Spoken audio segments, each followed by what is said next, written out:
घटना आहे.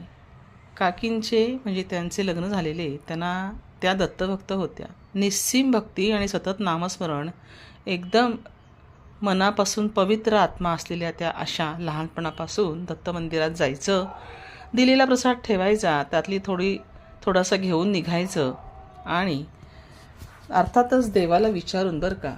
समजायला लागलं तोवर भक्ती आत खूप मुरलेली होती. भोळी भक्ती, सतत त्यांचं नामस्मरण.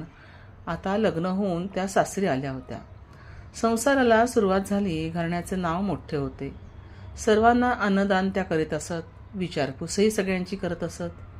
अशा मायेने त्यांनी सगळ्यांना माया लावली होती, प्रेम लावलं होतं. त्यामुळे त्यांना देखील सगळ्यांचं प्रेम तेवढ्याच प्रमाणात मिळत होतं.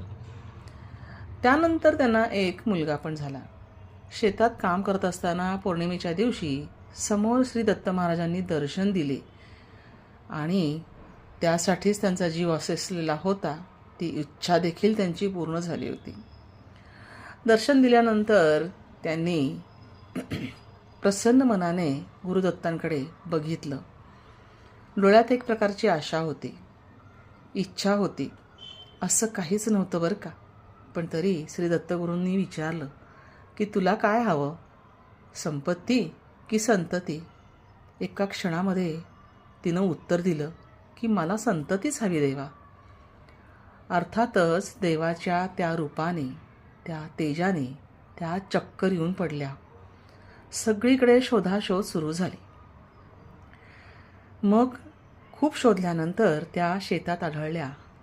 तेव्हा एक अशी घटना घडली की अंगावरले दागिने सगळे गहाळ झालेले होते.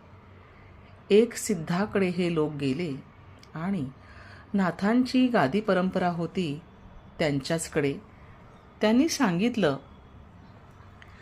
की गावात येणाऱ्या नारळी पौर्णिमेला भंडारा करा.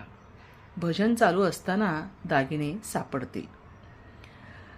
नारळी पौर्णिमेला त्यांनी म्हटल्याप्रमाणे गावामध्ये येऊन भजन केलं आणि भजन चालू असतानाच दागिने देखील समोरून अचानकपणे पडले. दर नारळी पौर्णिमेला गावात त्यानंतर भंडारा होऊ लागला. लापशी, भात, सांबार, आजूबाजूची लोकं येऊ लागली आणि त्या दिवशी सगळ्यांना अगदी मनापासून अन्नदान होऊ लागले. सगळे लोक तृप्त होऊन जेवण करून तिथून अगदी सुखासमाधानाने जाऊ लागले. काकी मात्र अन्न ग्रहण न करता लोकांना जेवू घालत. त्याचवेळी